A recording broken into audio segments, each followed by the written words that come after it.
आज आपण भेटणार आहोत तरुण तडफदार मुंब्रा कळव्याचे मनसेचे उमेदवार श्री सुशांतजी सूर्यराव यांना. आपण जाणून घेणार आहोत मुंब्रा आणि कळव्याविषयी. त्यांची जी उमेदवारी जाहीर केलेली आहे राजसाहेब ठाकरे यांनी, तर त्या उमेदवारीविषयी जाणून घेणार आहोत की त्यांचं मुंब्रा आणि कळव्याविषयीचं मत काय आहे. आपण मनसेमध्ये स्थापनेपासून आहात, आम्ही बघतोय की आपण स्थापनेपासून मनसेमध्ये आहात.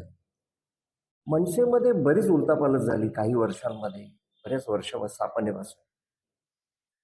पण सुशांत सूर्यराव हा जो चेहरा आहे ना, हा चेहरा तसाच आहे, कामसू आहे.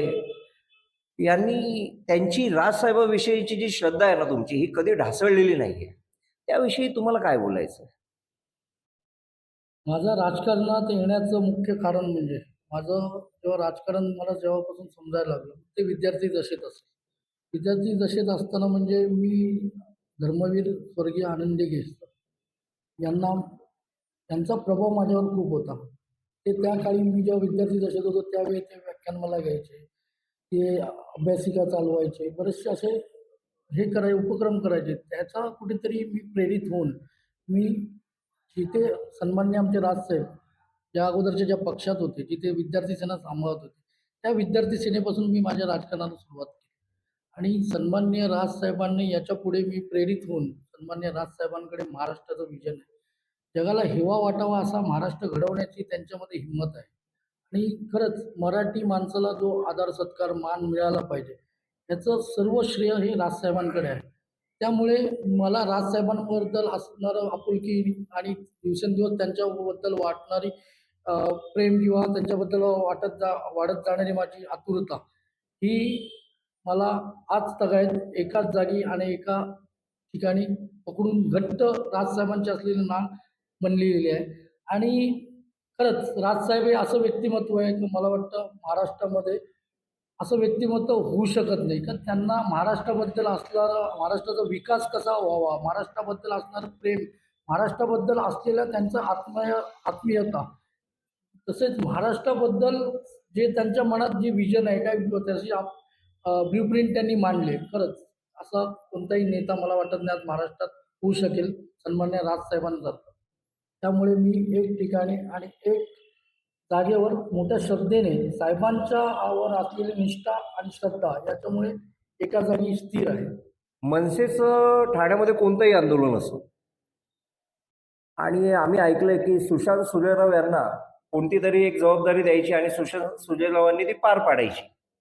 मग ते मुंब्रा कळव्यामध्ये टोरंटोचा विषय असो किंवा टोलचा विषय असो, असं कोणतं आंदोलन असं प्रखर तुम्ही केलेलं आहे की चांगल्या पद्धतीने पार पाडलेलं आणि राजसाहेबांची थाप तुमच्या पाठीवर पडलेली? नक्कीच आमचा पक्ष जसं मनसे हा पक्ष आदेशावर चालतो. सन्मान्य राजसाहेबांचा आदेश आमच्यासाठी तो इतका असतो की आम्ही तो कधीच खाली पाडू शकत नाही. त्याच्यामुळे पक्षाचं कुठलंही ठाण्यातलं आंदोलन असेल, मी सक्रिय सहभाग असतो. पण आपण आंदोलन करत असतो किंवा आपली पक्षाची जी भूमिका असतो ती मांडत असतो, ती जनतेसाठी मांडत असतो, सामान्य जनतेच्या प्रश्नासाठी मांडत असतो. एखादं आंदोलन करतो ते काही माझ्या घरच्यांसाठी नाही करत आहे. ते आंदोलन असतं त्या जनतेसाठी असतं, तेथील लोकांना न्याय मिळावा याच्यासाठी असतं. आणि मी अशा आंदोलनामध्ये नक्कीच मी या कळवा मुंब्र्याचं नेतृत्व करतो. त्याच्यामुळे मी प्रत्येक पक्षाच्या आंदोलनात हिरारीने सहभागी असतो. ते सहभागी असण्याचं कारण म्हणजे माझा इथे असलेल्या या जनतेचं माझ्यावर असलेलं प्रेम आणि त्यांच्या विश्वासाला कुठे पटाडा न जावा आणि त्या आंदोलनाच्या माध्यमातून मला जास्तीत जास्त जनतेला त्यांना न्याय व हक्क कसा मिळवून देता येईल हे मी बघतो. आणि माझं जर तुम्ही बोलाल तर तुमचं सर्वात जास्त आंदोलन ज्याच्यामध्ये यश जास्त मिळालं आणि त्याचं मला खरंच समाधान, तर खारेगाव येथील टोल नाका सांगू शकतो. खारेगाव येथील टोल नाका विरोधात टोल नाका बंद व्हावा अनेक वेळा आंदोलन झाली. ज्यावेळी सन्मान्य राजसाहेब ठाकरे मुंबईकडून नाशिकला जात होते, त्यांच्या जाण्यानंतर खारेगाव टोल नाका हा फुटला होता. कारण का येथील स्थानिक भूमिपुत्र आहेत, त्यांना तर टोल लागला नाही पाहिजे. त्याच्या व्यतिरिक्त जे चारचाकी येते म्हणजे टोल वसुलीची धाड ही तर सन्मान्य राजसाहेब आणि आमचे डॅशिंग नेतृत्व अविनाशजी जाधव साहेब या दोघांमुळे ठाण्यातल्या आताच काही दिवसापूर्वी निर्णय आला का जेवढे ठाण्याच्या एंट्री पॉईंटचे जेवढे टोल नाके होते ते बंद झालेले आहेत. हे सर्व श्रेय सन्मान्य राजसाहेबांचं. ठाण्याव्यतिरिक्त जेवढे पण काही टोलनाके बंद झाले ते मनसेचं आणि सन्मान्य राजसाहेबांचंच श्रेय आहे. आणि जेव्हा एखादे पक्षाचे अध्यक्ष, आपण ज्या पक्षात काम करत असतो, आपल्याला आदेश देतात, तो आदेश आपल्याला मानणं खूपच गरजेचं असतं. कारण का आपण त्या एक एक मी समज आज कळवा मुंब्र्याचं नेतृत्व करत असेल किंवा कळवा मुंब्रा विभागाचं मी इकडचं माझ्या पक्षाचा एक चेहरा म्हणून लोकांसमोर जात असेल, तर लोकांच्या प्रश्नावर मी तिथे भांडलो पाहिजे, आंदोलनं केली पाहिजेत. मी वेळ प्रसंगी त्यांच्यासाठी जेलमध्ये पण गेलेलो आहे. त्यामुळे मला सर्वात आनंद आहे का जे टोल नाक्यासाठी मी आंदोलनाची भूमिका घेतली होती आणि ते टोल नाके आज बंद झालेले आहेत. याचं मला एक समाधान आहे. आणि आज आम्ही लोकांच्या समोर जातो. आज मी प्रचारात फिरतोय. लोकं आम्हाला आल्यावर बोलतात, "धन्यवाद साहेब, तुमच्यामुळे आम्हाला टोल आज माफी झाली आहे." आज मनसेमुळे आमचे खिशातला कापला जाणारा खिसा, हा पैसा जो अनऑफिशियली जात होता लोकांची, जिथे पैशाची लूट होत होती, ती कुठेतरी थांबले. ते ऐकल्यानंतर खरंच आम्हाला अभिमान वाटतो की आम्ही सन्मान्य राजसाहेब यांच्यावर काम करतो. आता कळवा आणि उमरा हा जो विधानसभेचा मतदारसंघ आहे आपला, कोणते मुद्दे समोर तुम्ही जनतेसमोर जाणार, कोणते मुद्दे घेणार? नक्कीच जितेंद्रजी आव्हाड साहेब इथे 15 वर्षे ते जरी आमदार जरी असले, परंतु माझ्या मागे मला जेव्हा उमेदवारी डिक्लेअर केली, एक मी सर्वसामान्य घरातला कार्यकर्ता आहे. जो पक्षासाठी 18 वर्ष झटतोय, या विधानसभेमध्ये काम करत आलोय, त्याची पोचपावती म्हणून सन्मान्य राजसाहेबांनी मला इथे स्थानिक उमेदवार म्हणून मला इथे उमेदवारी जाहीर केली. आणि खाली 15 वर्ष त्यांनी तरी इथे असली त्यांची ताकद, पण माझ्या मागे सन्मान्य राजसाहेब ठाकरे ही महाराष्ट्रातली सर्वात मोठी ताकद आहे. तर ती माझ्या मागे आहे आणि त्याच्याबरोबर माझे असणारे सर्व महाराष्ट्र सैनिक आणि सर्व हिंदू मतदार हे माझ्या पाठीशी आहेत, खंबीरपणे पाठीशी उभे आहेत. आणि राहिलं 15 वर्षात, जर मला एकच सांगायचं, स्थानिक आमदारांनी कामं जर केली असती 15 वर्ष, तर त्यांना आज लोकांपर्यंत सांगण्याची किंवा बॅनरमधनं छापायची वेळ आली नसती. लोकांनी ती मतामधनं प्रदर्शित केली असती ना.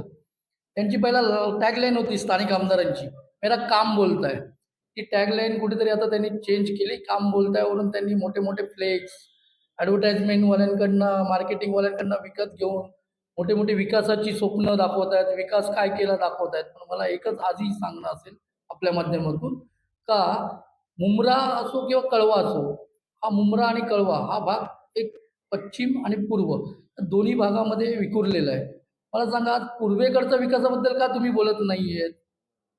मला पश्चिमेकडचा विकास दिसतोय, पूर्वेकडच्या विकासाबद्दल कोण बोलणार?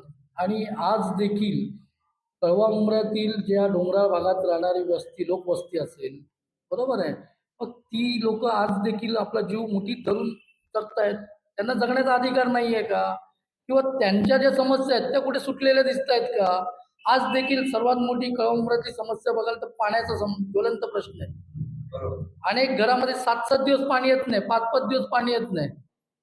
तर ह्याला कोणतरी कुठे बोलणार आहे की नाही, की ह्या प्रश्न 15 वर्षात का सुटले नाहीयेत? ह्याला कुठेतरी उपाययोजना नव्हती का 15 वर्षात? सर्वात महत्त्वाचं म्हणजे ह्या विधानसभेमध्ये, मुंब्रा-कळवा विधानसभामध्ये ठाणे महानगरपालिकेच्या अखत्यारीत चालणारं छत्रपती शिवाजी महाराज रुग्णालय हे सर्वात मोठं रुग्णालय आहे. परंतु त्या रुग्णालयामध्ये आज देखील एखाद्या रुग्णाच्या नातेवाईकाला किंवा रुग्णाला भरती व्हायचं असेल, तर तिथे त्यांना कोणाची ओळख नसेल किंवा वाली नसेल, तर त्यांना कोण ॲडमिट करून घेत नाही. मग तिथे मनसेला रात्री जायला लागतं. रात्री 2 वाजता आमचे सन्माननीय जिल्हाध्यक्ष असतील, अविनाश जाधव असेल, मी असेल, मी गेल्यानंतर तिथे एखाद्या उपचार मिळतो, एखाद्याला तिथे लगेच स्पॉट अवेलेबल होतात, एखाद्याला तिथे ऑक्सिजनचा बेड मिळतो. तर मग 15 वर्षात आपण या विधानसभेचं प्रतिनिधित्व करत होतात, तर कळवा मुंब्रा विधानसभेतील हॉस्पिटलच्या संदर्भात आरोग्यविषयक तुम्हाला वाटलं नाही का ह्या हॉस्पिटलवर येणारा लोड जास्त आहे, तर एखादं कळवा मुंब्र्यामध्ये अजून सुसज्ज असं हॉस्पिटल निर्माण व्हावं. मुंब्र्यात जे एक तयार केलंय ते उद्घाटन कधी होणार? ते चालू कधी होणार आहेत? आरोग्यविषयक कोणत्या समस्येवर काही केलेलं नाही. लोकांच्या नागरी सुविधा असतील त्याच्याविषयी काही नाही. आजही पाण्याचे प्रश्न आहेत तिथेच आहेत. गटार, रस्ते आणि पदपथ. आता तुम्ही बोलाल हे कामं आमदारांची थोडी असतात, नगरसेवकांची असतात. अहो परंतु नगरसेवक पण ह्यांचेच आहेत ना. राष्ट्रवादीचेच जास्त नगरसेवक आहेत इकडे. तर त्या नगरसेवकांवर कोणाचा अंकुश पाहिजे? आमदारांचंच असलं पाहिजे ना. तर ह्यांचेच नगरसेवक मुंब्र्यामध्ये पाण्याच्या आंदोलनासाठी आंदोलन रस्त्यावर बसत असतील, आंदोलन करत, तर मग काय बोलायचं म्हणजे ह्यांच्याच नगरसेवकांना यांना सांगायचं आहे, आमच्या आमदारांनी कामं केली नाहीत. 15 दिवसापूर्वी आचारसंहिता डिक्लेअर होण्याच्या पूर्वी राष्ट्रवादीचे नगरसेवक धरणे आंदोलन करून बसले होते. कुठे? उमरा पोलीस स्टेशनच्या बाजूला राष्ट्रवादीची पूर्ण टीम बसली होती. म्हणजे पाण्याचा प्रश्न 15 वर्ष त्यांना सोडवता आला नाही. नागरिकांना मूलभूत सुविधा देता आल्या नाही. कब्रस्तानसारखी जागा ज्या मोठ्या-मोठ्या विकासकांच्या घशात घातली आणि ती जागा चेंज केली. जिथे चिखलामध्ये आजही आमच्या अनेक बांधवांना मृतदेह त्यांचा दफन करावा लागतोय. हिंदू स्मशानभूमीचं काय झालं? दफनभूमीचं? ख्रिश्चन दफनभूमीचं काय झालं? असे अनेक प्रश्न आहेत की मला वाटत नाही ते कुठे त्यांनी सोडवलेले आहेत. त्याच्या व्यतिरिक्त सर्वात महत्त्वाचं बोलायचं झालं, आज कळवा मुंब्र्यातली जनता ज्या प्रश्नावर त्रस्त आहे, ती टोरंट कंपनी आणि ही टोरंट कंपनीच्या मागे कोणाचा आशीर्वाद आहे? निवडणुकीच्या पूर्वी तर बरेच आश्वासन दिले का टोरंट येणार नाही, टोरंट येणार नाही. मग ती टोरंट आल्यावर असा कोणता विरोध केला? किंवा विधानसभेमध्ये तुम्ही कोणते असे प्रश्न मांडले टोरंटच्या विरोधात? मला सांगावं. त्यामुळे मला वाटत नाही का कुठे 15 वर्ष ते आमदार जरी असले, परंतु 15 वर्षात जी कामं झाली नाहीत, ती कामं मी लोकांच्या समोर त्यांची पोलखोल खोलणार आणि लोकं मला भरभरून मतदान करतील, हा मला ठाम विश्वास आहे. मनसे हा जो पक्ष आहे, हा तरुणांचा पक्ष म्हणून मानला जातो. कारण राजसाहेबांनी जेव्हा या पक्षाची सुरुवात केली होती, तेव्हा तरुण वर्ग हा मोठ्या प्रमाणात राजसाहेबांच्या मागे उभा होता आणि आजही उभा आहे. तर मुंब्रा आणि कळवाच्या तरुणांविषयी, त्यांच्या शिक्षणाविषयी म्हणा किंवा अजून त्यांच्या काही समस्याविषयी तुमचं काय नियोजन आहे? बघा, सन्मान्य राजसाहेब त्यांच्या प्रिंटमधून अनेक वेळा अनेक भाषणामधनं मांडतात का माझ्या महाराष्ट्रातला तरुण, माझ्या महाराष्ट्रातला तरुण वर्ग हा उच्च शिक्षित पाहिजे. त्याच्यामुळे त्यांची अपेक्षा तर भरपूर आहे बद्दल आणि त्यांना देखील तरुणांनी एका चांगल्या पदावर जावं. जसं का त्यांना वाटतं किंवा मलाही देखील वाटतं, माझा मुंब्रा कळवायातील तरुण असेल, तो कलेक्टर बनला पाहिजे, तो कुठे IPS अधिकारी बनला पाहिजे. तर त्यांनी होण्याचं त्याच्याकडे स्वप्न असावं का? आणि ते करण्यासाठी इथे एखादी MPSC, UPSCच्या मुलांना अभ्यास करण्यासाठी चांगली अभ्यासिका हवी. त्याच्या व्यतिरिक्त बोलायचं झालं तर मला सांगू इच्छितो, मला सांगा हो, तुम्हाला काही सांगता येईल का? कळवा मुंब्र्यामध्ये असं डिग्रीपर्यंत मोठं कॉलेज आहे का तुम्ही नाव घेऊ शकता? का तिथे मुलं जातील आणि शिकू शकतात? त्यांच्यासाठी मला चांगलं सुसज्ज असं सर्व म्हणजे सर्व परिपूर्ण शाखा असलेलं एखादं महाविद्यालय इथे आलं, तर नक्कीच माझ्या मुंब्रा कळव्यातला विद्यार्थी उद्या पुढे जाऊन या देशाचं भवितव्य घडू शकतो. तो आपल्या देशाचं प्रतिनिधित्व करू शकतो. तो कुठेतरी IPS अधिकारी, UPSC परीक्षा देऊन कुठेतरी कलेक्टर बनू शकतो. अशा अनेक उच्च पदावर माझा तळामुळातला तरुण जाऊ शकतो. परंतु त्यांना चांगला स्कोप मिळाला पाहिजे. त्याच्यासाठी चांगलं सुसज्ज असं शिक्षण व्यवस्था आपल्याला करायला लागेल. त्याच्या व्यतिरिक्त त्यांना चांगली अभ्यासिका द्यायला लागेल. त्याच्या व्यतिरिक्त माझ्या कळवा तरुणासाठी बाबा त्याला वाटलं आज इथे कुठेतरी आपण फिरावं असं जावं, कुठेतरी मनोरंजन करावं. एखादं असं सांस्कृतिक केंद्र देखील नाही हो. तर ते कुठे जाऊन तो मनोरंजन त्याचं हे करणार. चला आता मुंब्र्याची चौपाटी आहे ती पण ती होते ती महानगरपालिकेच्या माध्यमातून होते. ती देखील अजून पूर्ण होत नाही. तिचे स्वप्न अजून 4 वर्ष झालेत आम्ही बघतोय. आज होईल, उद्या होईल. माझा तरुण वर्ग ना त्याचं शैक्षणिक कुठलं त्याच्यासाठी धोरण आलंय, ना त्याच्यासाठी सांस्कृतिक कुठलं धोरण आहे आणि नाही मनोरंजनात्मक, ना कुठे एखादं नाट्यगृह आलंय. आहे का? जसं ठाण्याला आपण गडकरी रंगायतन आहे बोलतो. पण इथे का नाहीये? मुंब्रा कळवामध्ये नाही का? अरे बरेचसे शासकीय भूखंड आहेत, तिथे हे आणू शकतो. एखादा IT हब आणू शकतो. त्याच्यामुळे तरुणांसाठी जर मला चांगली संधी मिळाली, तर मी शैक्षणिक, सांस्कृतिक आणि रोजगार विषयक नक्कीच योग्य ते कामं करेन. सुशांत सूर्यराव यांनी मनसेच्या स्थापनेपासून बरंच कार्य केलेलं आहे. आम्ही पण ऐकू आहोत. पण सुशांत सूर्यराव यांना समाधान वाटेल असं कोणतं कार्य तुम्ही केलेलं आहे, की नाही मी भरपूर समाधानी आहे, की मी काहीतरी वेगळं केलेलं आहे. मुंब्रा कळव्यासाठी मी काहीतरी वेगळं केलं असं तुम्हाला असं कोणतं कार्य आहे? नक्कीच. मी तुमच्या माध्यमातून सांगू इच्छितो का अशी कामं तर अनेक मी केलेली आहेत. परंतु काही ठराविक कारणं आहेत, की काही केलेली कामं मी सांगू इच्छितो. मुंब्रा येथे सेंट मेरी कॉलेज होतं. या सेंट मेरी कॉलेजमधील 200 विद्यार्थी, हे 200 विद्यार्थी हे त्या शाळेच्या किंवा त्या कॉलेजच्या चुकीमुळे त्यांना 12वीच्या परीक्षेमधून नापास केलं होतं. तर ही चुकी आमच्या जेव्हा निदर्शनास आली, काही आपल्या मुलांचे पालक वर्ग माझ्याकडे आले, विद्यार्थी आले. आमच्याकडे साहेब कॉलेजच्या चुकीमुळे आमची जी प्रॅक्टिकल असते, प्रयोगशाळेमध्ये जी आमची प्रॅक्टिकल चालते किंवा त्याच्यामध्ये आम्हाला प्रयोगशाळेमध्ये आम्हाला बोर्डाकडून एखादे सर कंडक्ट करायला जातात आणि मग ती परीक्षा त्यांच्या अखत्यारीत घेतली जाते. परंतु कॉलेजनी बोर्डाकडून आलेले शिक्षकांना कुठेच कंडक्ट न करता स्वतःहून मार्क देऊन ते मार्क सबमिट केले. त्याच्यानंतर ते बोर्डाने मान्य न करून 200 विद्यार्थ्यांना फेल केलं होतं. कारण का त्यांच्याकडे प्रयोगशाळाच नव्हती शाळेमध्ये कुठे. त्यावेळी मनसेनी त्यांच्यासाठी आंदोलन करून भले त्या आंदोलनामध्ये तिथे तोडफोड झाली, तिथे मला 7 दिवस जेलमध्ये जावं लागलं. परंतु मला त्याच्याबद्दल कुठेही असा पस्तावा नाही आहे. मला अभिमान आहे विद्यार्थ्यांसाठी, या प्रभागातील मुलांसाठी 7 दिवस काय 70 दिवस जरी जेलमध्ये काढावी लागली तरी मी काढायची माझी तयारी आहे. परंतु ते कॉलेजची आम्ही जो आंदोलन केलं मनसेने, माझ्या पूर्ण महाराष्ट्र सैनिकांनी, त्याचा एक फायदा झाला मुलांना, तर त्या मुलांना जे नापास केलेलं ते सर्वांना पुनश्च तिथे पास करून घेण्यात आलं व त्या कॉलेजची मान्यता रद्द केली. सर्वात अजून सांगावसं वाटेल तर खारेगावचा जर मी टोलचा मगाशीच मुद्दा बोललो, तर जिथे राजसाहेबांच्या गेल्यानंतर जो टोलवर आम्ही पूर्ण ठाण्याची आमची टीम तो टोल नाका फोडला आणि काही दिवसातच तो टोल नाका कालांतराने बंद झाला. टोलचं श्रेय हे मनसेचंच आहे आणि ते कोण घेऊ पण नको, घेऊ शकत नाही. टोलचा विषय असेल, तिसरं महत्त्वाचा विषय असेल, तर मी कोविड काळात केलेलं मी माझ्या टीमनी म्हणजे संपूर्ण ठाणे शहराने केलेलं काम असेल. आम्ही कोविड काळात 4,500 बेड्स हे कोरोना रुग्णांना अवेलेबल करून दिले. त्याच्या व्यतिरिक्त रेमडेसिविर इंजेक्शनचा तुटवडा होता.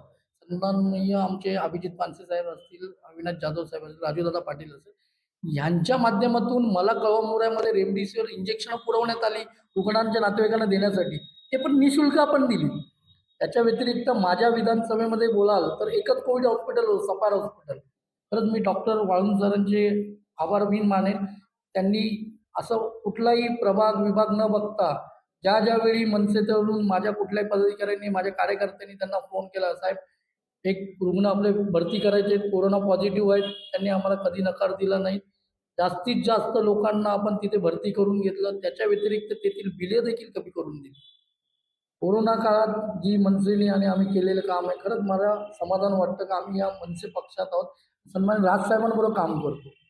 ही अशी अनेक कामं आहेत. त्याच्या व्यतिरिक्त सांगायचं झालं तर विद्यार्थ्यांसाठी मागील मला तर आठवतं ठाणे जिल्ह्यामध्ये मी एकमेव असेल का मैदानामध्ये 1000 ते 1200 विद्यार्थ्यांची व्याख्यानमाला मोफत चालवतो.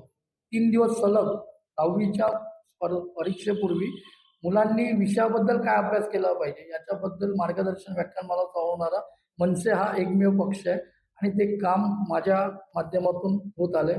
त्याच्यामुळे अनेकशे विद्यार्थ्यांचे पालक येतात 10वी पास झाल्यानंतर, "साहेब, तुमच्या व्याख्यानाला आलो. आमचा मुलगा आला होता. आम्हाला चांगला फायदा झाला. माझा मुलगा एवढ्या मार्कांनी, माझा मुलगा 90% पास झाला. माझा मुलगा 80% पास झाला." हे मला चांगलं वाटतं. खरंच एक समाधान वाटतं. आपल्यामुळे कुठेतरी लोकांचं लोकोपयोगी कामं होत आहेत. लोकांच्या मनावर, लोकांच्या चेहऱ्यावर एक समाधान येते. त्याच्या व्यतिरिक्त सांगू इच्छितो की माझ्या व्याख्यानमालात आलेली मुलं पुढे इंजिनिअर झालेत आणि तेच इंजिनिअर लोकं आज माझ्या विद्यार्थी सेनेचं नेतृत्व करत आहेत. ते मला सांगतात, "साहेब, तुम्ही आलेलात, माझा 10वीचा सत्कार केलेला. मी तुमच्या व्याख्यानमालेला आलो होतो." उद्या ती मुलं त्यांचं फ्युचर चांगलं घडवतात आणि ते मनसेमध्ये तरुण वर्ग अशा प्रकारे पुन्हा तो मनसेला जॉइन होतंय आणि सन्मान्य राजसाहेबांच्या पाठी खंबीरपणे आणि माझ्या पाठी खंबीरपणे उभा राहतो. पण आता एक शेवटचा प्रश्न तुम्हाला विचारतो मी. अ, भाषणांमध्ये ना नेहमी राजसाहेब बोलत असतात. एक व्हिजन घेऊन चालतात ते. ते कधी असं म्हणजे त्यांच्या समोर ना एक महाराष्ट्र कसा असावा हे एक व्हिजन आहे. आणि ते व्हिजन बघितल्यानंतर ना सगळेजण थकीत होतात, की नाही ही व्यक्ती जी आहे ना, ही महाराष्ट्रासाठी काहीतरी करणारी व्यक्ती आहे. तसं मुंब्रा आणि कळवासाठी तुमचं फ्युचर प्लॅन काय आहे? तुमचं पुढचं नियोजन काय? तुमचं पुढचं व्हिजन काय? ते एक थोडक्यात सांगितलं तर बरं होईल. तुम्ही जसं बोलाल तर राजसाहेबांकडे विजन आहे. मी खरंच मानतो. मला अभिमान आहे का सन्माननीय राजसाहेबांबरोबर मी काम करतो. एक हिंदुत्वाबद्दल ज्वलंत विचार मांडण्याची शक्ती एकमेव म्हणजे राजसाहेब ठाकरेंमध्ये आहेत आणि त्यांचेच विचार या विधानसभेत हिंदुत्वाला घेऊन मी चालण्याचा प्रयत्न करत आहे. त्याच्या व्यतिरिक्त मला या विधानसभेत करायचं असं अनेक सारी कामं आहेत, परंतु ती थोडक्यात नाही मी मांडू शकत. बरोबर. कामं अनेक झालेली नाही आहेत, ती मला करण्यासाठी मला तर तुमच्यासमोर व्यक्त तर करण्यासाठी वेळ लागणार आहे. सर्वात महत्त्वाचं सांगाल तर ह्या मुंबऱ्या कळव्यासाठी जो पूर्व आणि पश्चिम दोन भागामध्ये विखुरलेला जो प्रभाग असेल, त्याला एकत्र आणण्यासाठी काहीतरी वेगळं असं विजन मला तयार करावं लागणार आहे. ते विजन माझ्याकडे आहे. जसं की ईस्ट वेस्टला जोडणारे काही आपले फ्लायओव्हर्स असतील किंवा ब्रिजच्या खालून बोगदे असतील, आपल्याला हे करणं गरजेचं आहे. कारण का त्याच्यामुळे माझा नागरिक रेल्वे रूळ ओलांडतोय, तो कुठेतरी थांबेल. त्याच्यानंतर म्हणजे माझ्याकडे अजून एक महत्त्वाचं मला असं वाटतं का, जे माझ्या विधानसभेत एक शिवाजी हॉस्पिटल एकच रुग्णालय आहे, छत्रपती शिवाजी महाराज रुग्णालय. त्याच्या जागी एखादं सुसज्ज सर्व तिथे रुग्ण आल्यानंतर त्याला कुठल्याही उपचारासाठी त्याला मुंबईला न जाता इथेच त्याच्यावर उपचार होतील असं सुसज्ज हॉस्पिटल उभारण्याची मला मनापासून वाटतं. त्याच्या व्यतिरिक्त मला करावंसं वाटेल तर माझ्या सर्व हिंदू धर्मियांसाठी, हिंदू बांधवांसाठी एखादं मुंब्रा कळव्यामध्ये आपल्या चौपाटीजवळ जिथे आता खाडेगावची चौपाटी चालू आहे, तिथे भव्य दिव्य असं राम मंदिर बनवण्याची माझी खूप इच्छा आहे. त्याच्या व्यतिरिक्त सांगेन तर माझ्या येथील तरुण रोजगार इथेच मिळाला पाहिजे. त्याला का बाहेर जावं लागतं? त्याला महाराष्ट्र का सोडावा लागतो? त्याला इतर प्रांतात का जावं लागतं? तिथे न जाण्यासाठी माझ्या मुंब्रा कळव्यातील तरुण इथेच रोजगार मिळेल याच्यासाठी एखादी IT हब किंवा रोजगारभिमुख काही कंपन्या येतील किंवा संस्था येतील हे मला बघायचं आहे. त्याच्या व्यतिरिक्त महिला सक्षमीकरण आणि महिला सुरक्षा हे एक महत्त्वाची जबाबदारी समजून महिलांसाठी मनसैनिक सज्ज जसं आमची एक टॅगलाईन आहे, मदत नसून सेवा. अशी या टॅगलाईनच्या माध्यमातून माझ्या महिलेला कुठेही एखादा अनुचित प्रकार घडल्यानंतर किंवा एखाद्या महिलेला रात्री कुठे प्रवास करायचा असेल, तर तिला कुठेही तिच्या मनातली भीती न यावी, त्याच्यासाठी एखादं मनसैनिकाचं सुरक्षा गस्त पथक तयार करून त्याच्या माध्यमातून महिलांना सुरक्षा पुरवणं हे माझं काम आहे, हे माझं ध्येय आहे. आणि पाणी झालं, हॉस्पिटल झालं, त्याच्या व्यतिरिक्त अभ्यासिका असतील मुलांसाठी, UPSC, MPSCचा अभ्यास करण्यासाठी चांगली सुसज्ज अशी अभ्यासिका तिथे हवी आहे. अशी बरीचशी कामं, राम मंदिर असेल, हिंदू बांधवांसाठी मला बांधायचं आहे, ही करण्याची मला इच्छा आहे, भरपूर इच्छा आहे. आणि तो माझा शब्द आहे का मी जर नक्कीच निवडून आलो, तर मी हे करीन आणि त्यासाठी मी कटिबद्ध राहीन. नक्कीच प्रिय मतदार बंधू भगिनींनो, सस्नेह जय महाराष्ट्र. सन्मान्य राजसाहेबांच्या आदेशाने 149 कळवा विधानसभेचा एकमेव स्थानिक अधिकृत उमेदवार म्हणून मी ही निवडणुकीला सामोरे जातोय. सर्व सकल हिंदू बांधवांना माझी विनंती असेल का येत्या 20 तारखेला बुधवार दिनांक 20 तारखेला रेल्वे इंजिनचं 3 नंबरचं बटन दाबून भरभरून मत द्या. सन्मान्य राजसाहेबांच्या स्वप्नातील नवनिर्माण करण्यासाठी व कळवा मुंब्र्याचा विकासाचं नवनिर्माण व जी साहेबांकडे असलेली ब्ल्यूप्रिंट ही साकार करण्यासाठी मला 3 नंबरचं रेल्वे इंजिनचं बटन दाबून भरघोस मताने विजयी करा, एवढंच मी आपल्याला आवाहन करू इच्छितो. धन्यवाद. जय हिंद, जय महाराष्ट्र. तर हे होते कळवा मुंब्रा विधानसभेचे सुशांत सुलेराव. त्यांनी मुंब्रा आणि कळवा विधानसभेविषयी त्यांचं एक विजन मांडलेलं आहे आणि या विजनला तुम्ही 20 तारखेला किती साथ देणार आहात त्या 23 तारखेला आपल्याला सगळ्यांना कळेल.